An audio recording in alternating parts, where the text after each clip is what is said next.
నమస్కారం. తాడేపల్లిగూడెంలో దస్తావేజు లేఖర్లు మంగళవారం నిరసన వ్యక్తం చేస్తూ పెన్ డౌన్ పాటించారు.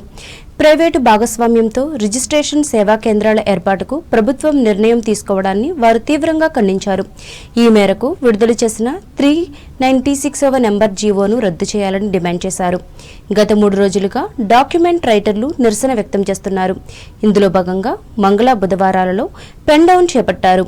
ఆంధ్రప్రదేశ్ రాష్ట్ర దస్తావేజు లేఖరుల సంక్షేమ సంఘం పిలుపు మేరకు ఉమ్మడి పశ్చిమ గోదావరి జిల్లా సంఘం ఆధ్వర్యం వహిస్తోంది. ఈ సందర్భంగా రాష్ట్ర సంఘం గౌరవ అధ్యక్షులు బుద్ధవరపు సత్య వెంకట సుబ్బారావు మాట్లాడుతూ లేఖర్ల వృత్తికి విఘాతం కలిగిస్తూ కక్షిదారుల హక్కులను కాలరాసే విధంగా ఉన్న నిర్ణయాన్ని ఉపసంహరించుకోవాలని కోరారు.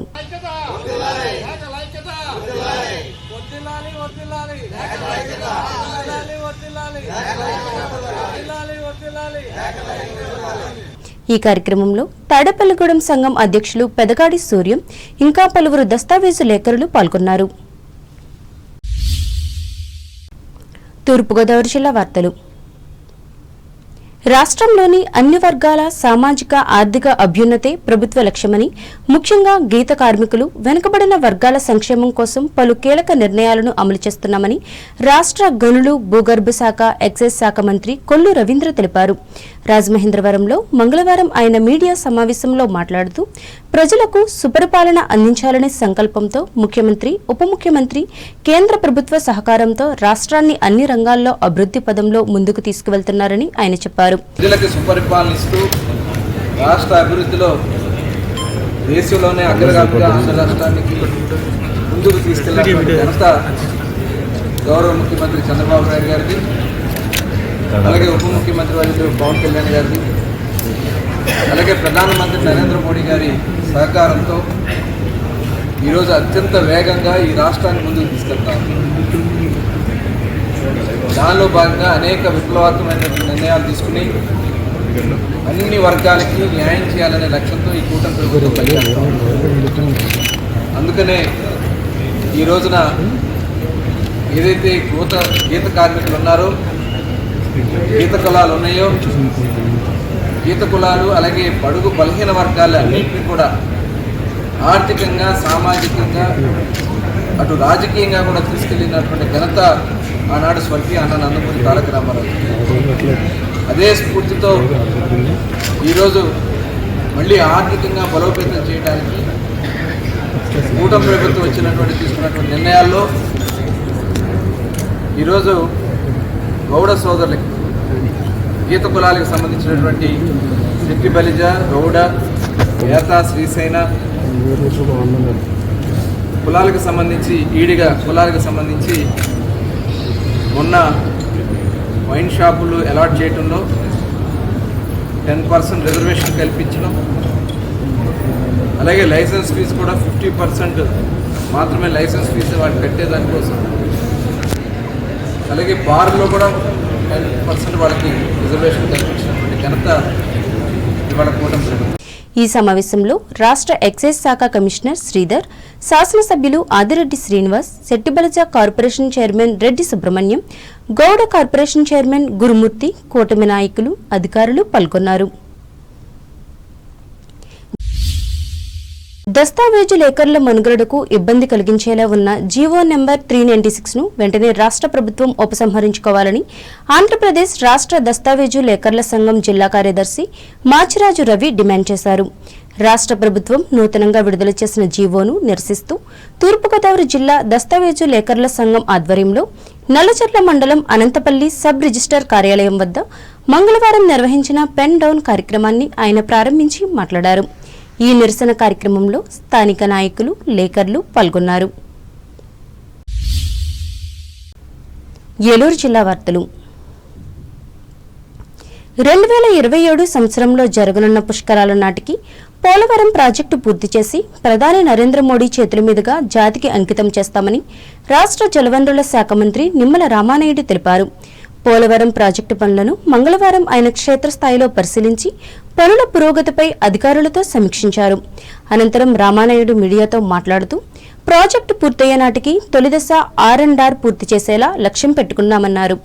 నిర్వాసితులను గుర్తించి త్యాగదనులుగా గౌరవించింది కూటమి ప్రభుత్వమేనని స్పష్టం చేశారు.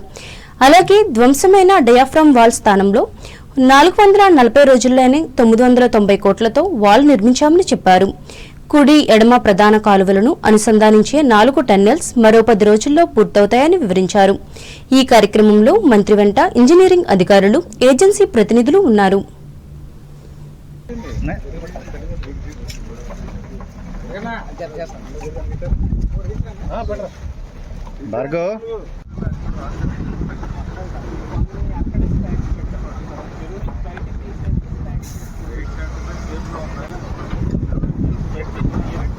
దేవనాడి ఆంధ్రప్రదేశ్ రాష్ట్రానికి ఆ రోజు 72% 14-19లో పూర్తి చేస్తే మరి 19-24లో వచ్చినటువంటి ప్రభుత్వం మీ అందరికీ తెలుసు, పోలవరాన్ని విధ్వంసం చేసి డయాఫ్రామాల్ని ధ్వంసం చేసి 5 సంవత్సరాల్లో 2% పనులు కూడా పురోభివృద్ధి లేనటువంటి స్థితిలో మళ్ళీ కూటమి ప్రభుత్వం అధికారంలోకి వచ్చిన తర్వాత ఈ 2 ఏళ్లలోనే 15% పనుల్ని ఈవేళ పోలవరం పూర్తి చేశామని అంటే చంద్రబాబు నాయుడు గారు 2027 కల్లా పోలవరం పూర్తి చేయాలనేటువంటి లక్ష్యాన్ని అందుకోవాలనేటువంటి ఆలోచనతో ఈరోజు అధికారులు, ఏజెన్సీ, ఇరిగేషన్ అందరూ కూడా పనిచేస్తున్నటువంటి పరిస్థితి.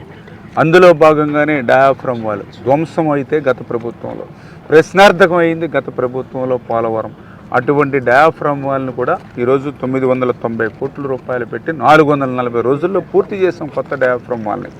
అదేవిధంగా ఏదైతే పెద్ద ఎత్తున వాటర్ సీపేజీ ఉంటే ఈ ప్రాంతంలో పని చేసుకోవడానికి వీలు లేనిటువంటి పరిస్థితి వర్షాకాలంలో ఉంటే దాన్ని అధిగమించడానికి, అదేవిధంగా ఎగువ కాపర్ డ్యామ్ స్ట్రెంగ్త్ చేసుకోవడానికి బట్రస్ డ్యామ్ను కూడా 100% కంప్లీట్ చేసాం. దానివల్ల ఎగువ కాపర్ డ్యామ్ స్ట్రెంగ్త్ అవడమే కాదు, సీపేజీ కూడా 60% సీపేజ్ తగ్గినటువంటి పరిస్థితి. మిగిలిన సీపేజీని కూడా ఎప్పటికప్పుడు డీవాటరింగ్ చేసుకుని వర్షాకాలంలోనూ వరదల సమయంలో కూడా పనులు ఆగకుండా పోలవరంలో పనిచేస్తాం కాబట్టి ఈరోజు ఈ పురోగతి మనందరికి కూడా వచ్చినటువంటి పరిస్థితి. అదేవిధంగా ఇప్పుడు మనం పోలవరం ఏదైతే మెయిన్ డ్యామ్, ఎందుకంటే పోలవరానికి అత్యంత కీలకమైనటువంటిది earth cum rock fill dam, main dam. ఆ మెయిన్ డ్యామ్కి సంబంధించి ఏదైతే గ్యాప్ 1 ఏదైతే ఉందో, గ్యాప్ 2 ఏదైతే ఉందో, ఆ గ్యాప్ 1కి సంబంధించినటువంటి పనులు 2025 మే నెలలో మేము ప్రారంభించాం. మరి ఈ సంవత్సరంలోనే 48% పనులు మెయిన్ డ్యామ్కు గ్యాప్ 1 పనులు పూర్తి చేసాం. అదేవిధంగా గ్యాప్ కిలో వర్జీనియా పొగాకుకు 400 రూపాయలు గిట్టుబాటు ధర కల్పించాలని డిమాండ్ చేస్తూ జంగారెడ్డిగూడెంలో పొగాకు రైతు సంఘాలు, వామపక్ష పార్టీలు, వైఎస్సార్ కాంగ్రెస్ పార్టీ ఆధ్వర్యంలో మంగళవారం ధర్నా చేపట్టారు. దీనిలో భాగంగా పట్నంలోని వర్జీనియా పొగాకు వేలం కేంద్రంలో జరుగుతున్న వేలం తీరును ఆయా సంఘాల నాయకులు పరిశీలించారు. ఈ క్రమంలోనే రైతులను అడిగి వివరాలు తెలుసుకున్నారు. ఈ సందర్భంగా పొగాకు రైతుల సమస్యలను పరిష్కరించాలని బోర్డు అధికారులకు వినతిపత్రం అందజేశారు. అనంతరం పట్టణంలోని వ్యవసాయం మార్కెట్ యార్డు వద్ద నుంచి ట్రాక్టర్లతో ర్యాలీ చేపట్టారు. ఈ కార్యక్రమంలో మాజీ మంత్రి చెల్లుబైన శ్రీనివాస వేణుగోపాలకృష్ణ, మాజీ శాసనసభ్యులు తెల్లం బాలరాజు, పుప్పాల వాసుబాబు, వైఎస్సార్సీపీ జిల్లా అధ్యక్షులు దూలం నాగేశ్వరరావు, ఏఐకేఎంఎస్ రాష్ట్ర ప్రధాన కార్యదర్శి సిహెచ్ వెంకటేశ్వరరావు, సిపిఐ జిల్లా కార్యదర్శి మన్నవ కృష్ణ చైతన్యులు పాల్గొన్నారు. వార్తలు ముగించే ముందు ముఖ్యాంశాలు మరోసారి. పాలకొల్లులో 12 మంది విద్యార్థులకు విద్య, వైద్య సహాయంగా 1,20,000 రూపాయల ఆర్థిక తోడ్పాటునందించిన బోళ్ల ఫౌండేషన్ ముఖ్య అతిథిగా పాల్గొన్న రాష్ట్ర మంత్రి డాక్టర్ రామానాయుడు. స్టాంప్ రిజిస్ట్రేషన్ శాఖ సేవలను ప్రైవేటీకరించడాన్ని నిరసిస్తూ భీమవరంలో ధర్నా చేసిన దస్తావేజులేఖరులు. దీర్ఘకాలం పెండింగ్లో ఉన్న పెన్షనర్ల సమస్యలను పరిష్కరించేందుకు కృషి చేయాలి. తణుకు ఎమ్మెల్యే ఆర్మీలను కలిసి విజ్ఞప్తి చేసిన రిటైర్డ్ ఉద్యోగులు. తణుకులో ఘనంగా ఎంఆర్పీఎస్ వ్యవస్థాపక దినోత్సవ వేడుకలు, జెండాను ఆవిష్కరించిన రాష్ట్ర నేత అబ్బదాసరి. మళ్లీ వాయిదా పడిన పెంటపాడు మండలం కస్బా పెంటపాడు బైరాగి మఠం భూముల వేలంపాట. అన్ని వర్గాల సామాజిక ఆర్థిక అభ్యున్నతే కూటమి ప్రభుత్వ లక్ష్యం, రాజమండ్రిలో స్పష్టం చేసిన రాష్ట్ర మంత్రి రవీంద్ర. నల్లజర్ల మండలం అనంతపల్లిలో జీవో నెంబర్ 396ను రద్దు చేయాలని కోరుతూ నిరసన వ్యక్తం చేసిన దస్తావేజులేఖరులు, ఆధ్వర్యం వహించిన సంఘం జిల్లా కార్యదర్శి మాచిరాజు. పోలవరం ప్రాజెక్టును 2027 నాటికి పూర్తి చేసి ప్రధాని నరేంద్ర మోదీతో ప్రారంభిస్తాం. వెల్లడించిన రాష్ట్ర జలవనరుల శాఖ మంత్రి. వర్జీనియా పొగాకు గిట్టుబాటు ధర కల్పించాలని కోరుతూ జంగారెడ్డిగూడెంలో ఆందోళన నిర్వహించిన రైతు సంఘాలు, వామపక్ష పార్టీలు. ఈ వార్తలు ఇంతటితో సమాప్తం. నమస్కారం.